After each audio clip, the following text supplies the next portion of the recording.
Hello there, Big Benedict here. We're playing Spec Ops The Line on the PC on FUBAR difficulty, and this is my guide and walkthrough. We're currently on Chapter 10 of 15. It is entitled Rigs. Now, there is a Part 2 to Chapter 10, and since the chapters are separate, you will see two videos for Chapter 10. So expect the next video to say Part 2 on it, and it's entitled Stealing Water.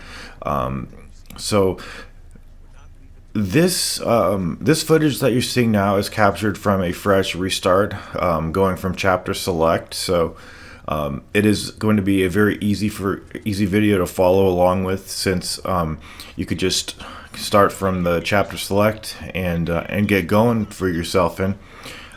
So I've got some very specific things that I do on this chapter, but I don't want that to dismay you or get you worried or anything like that. The first thing you want to do, though, is just rush the guy that was near the rocket launcher. He may have had a rocket launcher, I'm not sure, but the rocket launcher really isn't all that you might think that it is. It's very slow when you fire it, and although it has some fairly good splash to it, it doesn't seem like it's altogether too lethal of a weapon. If you catch my drift, have you caught it? That isn't to say it's not effective, because it can be effective, but you've got to shoot enemies, very very specifically with it, because you can end up shooting it a little bit, not near them, and all that happens is that you send up these dust plumes and you blind them for a moment, and then they move on. So try your best to get enemies cluster killed with the RPG, and this is a hard chapter, and I didn't mean to falter so much in my speech when I was trying to describe the RPG. If you play the game, you'll realize that like this part over here, it doesn't depend on you using the RPG, because you can do the job very effectively without it. In fact, I almost think it's a hindrance in some ways. Sometimes it's just extremely just lackluster altogether. So just bear in mind that the location that we were just at, there is an ammo box right behind it, and that is the only ammo box over there. So you have to bear in mind that you don't want to pick up that ammo box until you've scoured the environment and pick up what you want. Now, what I would recommend is that you pick up one of the 417s. I think there might even only be one in that area, dropped from an enemy. So what we did in that edit, and I do apologize that I edit out all the looting, but I just want to tell you that once you finish the previous battle, go grab, and this is just friendly advice. I don't want this to come off as me being a nag, because there's nothing worse than somebody nagging you. Pick up a 417. This is what I advise in the previous fight. Once the fight's over, pick up a 417. Go around, pick up the main assault rifle, the M41A or whatever the hell it is, and then once you've scoured the environment, go pick up the ammo box, and the ammo box will give you some more of the 417. 417 is a fantastic weapon. It's very very strong, quite accurate. The only thing that I don't like about it is that when you're zooming in like this, for some reason the gun's reticle doesn't turn red. I don't know why it doesn't turn red, but I wish it did. So this is a hard fight as well, and before you press on, what you want to do is make sure that you've cleared out the snipers. Now the titular character of this chapter, Riggs, what he is doing is he's moving around the building, and he's going to wind up where we were just aiming. He's going to wind up there. So he's actually doubling back so that he can provide some assistance for us as we push forward. In fact, if you don't hear him, you'll see him in a moment. Anytime you hold the right bumper, there he is, right up there. Up and to the left, see him? He's up there. He's trying to do his best to help us out. This chapter is quite hard. Anytime that the game thinks that you're being overridden and suppressed a lot, they do give you that stunned command to fall back on, and it can actually be quite helpful. There's Riggs up there. Looks like he's fucking shitting up there. What are you doing, shitting up there, Riggs, you motherfucker? Anyway, no, I'm just trying to be a little lighthearted, guys, because this is actually a quite difficult part. And this chapter also contains what I think, what I would almost venture to say is probably one of the hardest parts in the game. Now, I know that the Atoms chapter is quite difficult, but I would almost venture to say that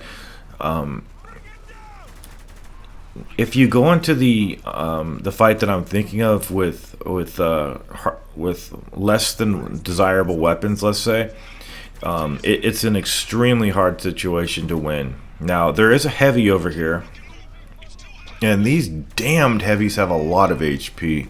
One of the hard things about fights such as this is that your teammates seem to fall in cover more than usual, and to a certain degree, you can't do anything about that.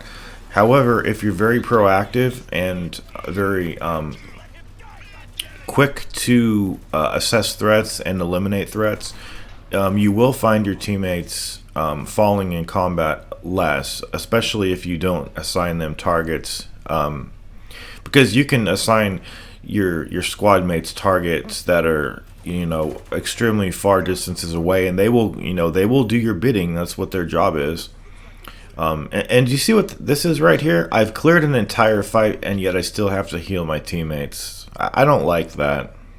I really don't like that. But if you take away nothing from this chapter, take away this. The hardest fight that I was mentioning, it is the parking garage fight. If you can help it, and it's not hard to do this, do not use any of the grenades that you pick up on any part up until the part that's coming up. Just completely refrain from using grenades, because this video is actually a video redux. I wasn't happy with the video as it turned out, and I was even less thrilled about the audio commentary that I put it on. I wasn't satisfied, so I decided to do the chapter over because the advice that I had on it just wasn't that good. So I decided to go through the chapter again and just do it better so that I can help people in doing it better for themselves. Okay, so the fight that I'm talking about is the parking garage fight. And when I went through this originally, all I came there with was the M4A1, as well as the 417 and one stun grenade, and I had a hell of a time trying to do it. It took me 3 hours to clear it.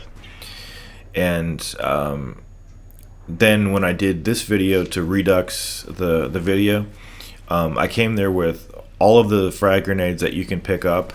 And again, this is starting from a fresh reload of the chapter, so there's nothing that's being carried over, so anybody can do this. Just absolutely refrain from using any grenades up until the fight that I'm going to tell you about. That's going to be coming up fairly soon into the video after the next set of fights.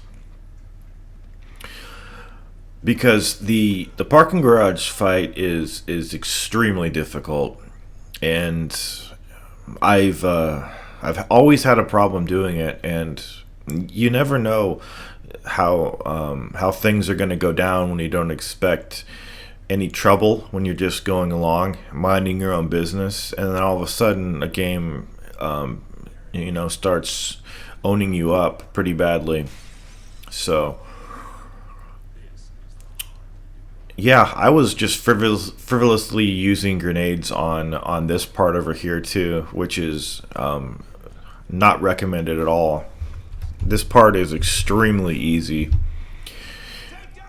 Now, what's going to happen over here? Now, even though this is an easy fight, there are difficult enemies on this area, and you may have noticed that we have a new enemy with us. In fact, I don't know. Yeah, I think this is the new enemy over here. They're called elite soldiers. They have a little bit darker uniforms, and they have more HP. They're not like any particularly like harder enemy, but this is the first wave over here, is what it is.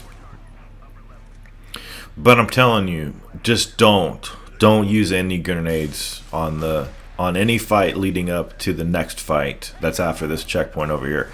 Okay, now this is the second of the three waves. You don't get a checkpoint anywhere, but believe me, you don't need any. Aiming like this is the absolute best way to clear these enemies. I'm gonna refrain from doing it for the most part because it's just it's too easy and it trivializes the fight. I just want a little bit of a challenge. But aiming over your left shoulder in that little crevice to the left is really a good way to dominate that fight. The only thing that you need to worry about though is enemies that may flank you.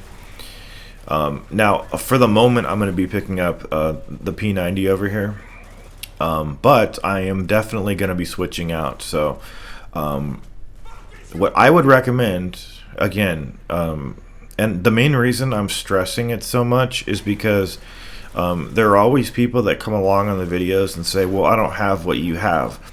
And I can understand that because sometimes that does happen when you play a game. But if a person has started out the video and has warned you over and over and over again throughout the entire video, especially considering that I've inherited nothing, going from chapter to chapter, like going from 9 to 10, this is 10. I have not carried over anything. I've done a fresh start of this chapter from chapter select. So I started out with the default weapons. This is the last wave, by the way.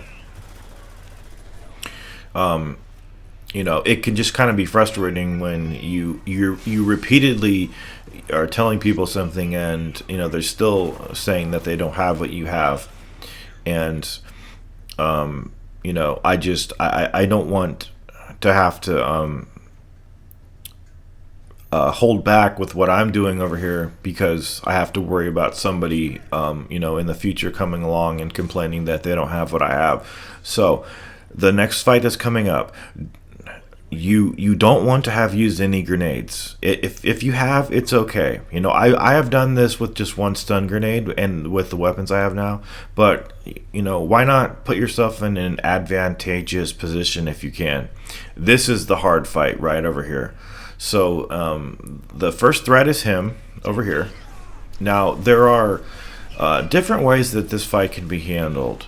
I am going to stay to the left, and the reason I'm going to stay to the left is that if you go in the center or the right, I find that especially if you're in the center, you're going to get flanked from both sides. If you're on the right, it just from experience, it seems like you're a little bit more vulnerable than if you're over here to the left. Now, when you're doing this fight, you don't want to assign your teammates any targets to take down unless they're nearby targets. Now, if you see me assigning targets to kill, it's because I'm just trying to highlight people. I'm trying to find people. I'm trying to just locate them because it's hard to see, you know, who the hell is where over here. And sometimes I don't take the aimer off of the target and I inadvertently assign my teammates people to kill when I'm not meaning to do that. But for the most part, see what's going on over here is that at the very end, not only is there a sniper right there that I'm aiming at, and he's hard to hit from over here, if not impossible, but there you go, motherfucker, go flying, bitch. Oh shit. I've got a down teammate over there to the right, and I don't have the ability to use a healing command for some reason. but we should be able to fix that. I'm not sure why that happens. It's probably because my teammate is tangled up in the geometry or something. But the main problem of the fight is the heavy and also the guy in the turret. So if you come here with grenades, you can easily take off a lot of damage from this fucking heavy. These heavies have a hell of amount of damage. So what you want to be doing is tossing a lot of frag grenades at the heavy to weaken him, and also if at any point you have a teammate that needs to be revived, especially if you've got two teammates that need to be revived. Also, you seldom will find yourself getting flanked on the extreme right from enemies. Trust me, I've been in this garage for like a total of 5 hours, guys. I think I have I think I have a right to say a few things that I have observed, if you don't mind that.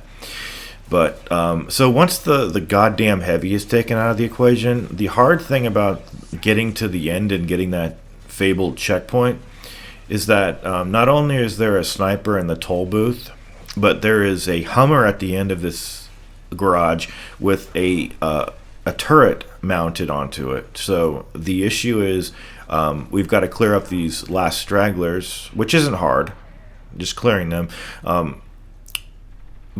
Now the game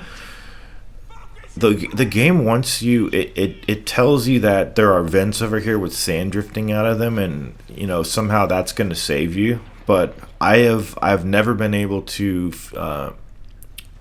cause my enemies to die from shooting the vents. Sorry, Lugo, I thought you were an enemy. So when I did this originally, when I came here with just one stun grenade, as I mentioned, I was able to get a beat on the guy with the guy behind the turret. I was able to snipe him, but when I came here again, I found it incredibly difficult to get a good angle on this guy. I just couldn't. I couldn't. He would never pivot enough so that I could get a shot on him. It was very frustrating.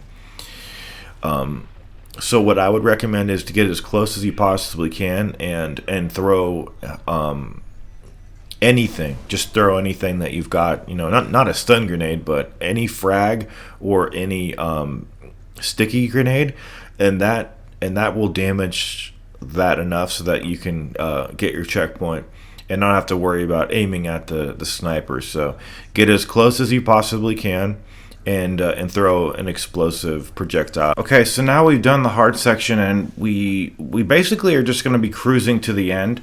Although this first section up here, they do promote stealth, and this is one of the exceptions for the whole stealth not being much of a jig, as I mentioned in the first chapter. You do not want to make any noise over here, because if you do, you're going to have to do a huge battle over here with enemies on all sides of you, and all you have to do is just be quiet and use your M4A1 over here and just get to where we need to go, which is right over here to the right and down the walkway over here. So this is our ultimate goal, the Coliseum over here. What we need to do is we're going to be descending multiple levels, and this I don't think should give you much of a hard time. See, all you have to do is get right over here. But trust me, if you make any noise over there and start fighting with folks, you're going to have an awful hard time. So when you come up here, you're going to have a bayonet runner. It's funny how these guys are called weapons specialists when all it is an insane motherfucker with a knife running at you. I guess anybody who just runs up to you with a knife, with a death wish, has the title of being called a weapons specialist. It's kind of funny, actually. And one of these enemies has a weapon that we haven't seen yet. So I am trying to use all of the weapons to just for variety. This game has a lot of weapon variety, and it's a very enjoyable experience. But you know that silky feeling of playing Gears of War, where there's just a lot of fluidity to it and a lot of refinement and silkiness. This game, it has all of the main features of like a Gears of War game, but it doesn't have that level of like the SWAT turn, for instance, when you're going from cover to cover. Oftentimes you've got to really finagle the analog stick to get the prompt to actually do the SWAT turn. So I just love this game for its own merits. You know, it is a very flawed game, but it's not excessively flawed, and it is to say that it is incompetent or anything like that would be to very much disrespect this game. We've got a very heavy-duty assault rifle over here, and it, like the saw, is basically just for heavy-duty combat, and it doesn't have any special flair or any features. The weapon specialists, actually, speaking of flair, they do little somersaults, so they have that one little trick up their sleeve. And this part honestly shouldn't give you too many issues, I wouldn't think. See, all we need to do is just get down. See where I'm aiming right now? That's gonna be our goal. And the next chapter, I was screaming on part 2, chapter 10, part 2. It took me just shy under 45 minutes, and be careful though, because when you come over here, you don't get a checkpoint quite yet. You've got to do 2 levels. So actually, thinking back on it now, this checkpoint is actually kind of long, but it's quite fair. You can also crouch and cover while you're in cover. Just press the left stick. We've also got a hider over here. This guy's just chilling out. There we go. See if I can get some more ammunition for my weapon. And the thing about the weapons and the executions is that each weapon does not have its own distinctive animation for when you execute enemies. I really wish they did, because it would be fun to see all of the different ones. So it would actually give you a motivation to get the different weapons, to see all the different executions. But for instance, you can't do the execution where like if you've got a shotgun equipped, you're not going to see the execution where he fires a bullet into the guy's head, because that's more of an assault rifle sort of an ammunition, or excuse me, it's like if you have the shotgun equipped, he's going to do the punch. So it just depends what weapon you have. There are only two animations for the execution, so a little bit of a shame on that score. But one of the main reasons that I call first-person games not games, because the decline that I've seen in the number of games like this that come out. I mean, this game is just this game has Big Benedict written all over it. Linear, third-person, cover-based shooter. No puzzles, very basic and simple, with a good challenge. That's all I ever want, is just a good challenge. No. I mean, I think there is an online component to it, but I don't partake in that. It's probably dead, I would think. Speaking of dead, let's try to keep our own heads over here. Oh, let's back off. I saw somebody over there whom I didn't like. I didn't like his ugly mug. But the next chapter. Okay, so what I'm gonna do? The next chapter can be completed in about 2.5 minutes. So what I'm gonna do? 2.5 minutes is scarcely enough time to talk about the chapter without going into a mad verbal rush of words, just spitting out words really quickly. So what I've done is I've elongated the video by 50%, so I have more time to talk about it. Over here, just assign Lugo the turret, and Lugo should, because he's the sniper, he should. Oh, I almost got killed right there. Lugo should have no problem taking out the enemy behind the turret, and then you've cleared the chapter. Chapter 10. Chapter 10 does rank. I would say it does rank among the harder chapters. It's not as hard as chapter 13 and 14, but I think it definitely is up there. It is a challenging chapter. There's just no way around that. I mean, that's what it is. It's a difficult chapter, and I hope it didn't cause you too many problems. And that's the reason I decided to do a video redux of this video, because like I mentioned earlier, I just wasn't satisfied with the video, and now I am. And that's, hopefully that will make you satisfied, because it will give you more strategies to help you beat the level, and that's all I wanted to do. All I want to do is help folks. I'm here to help, not hinder folks. So with that in mind, please continue to take care. I will see you in the second and final part of chapter 10. Please take care.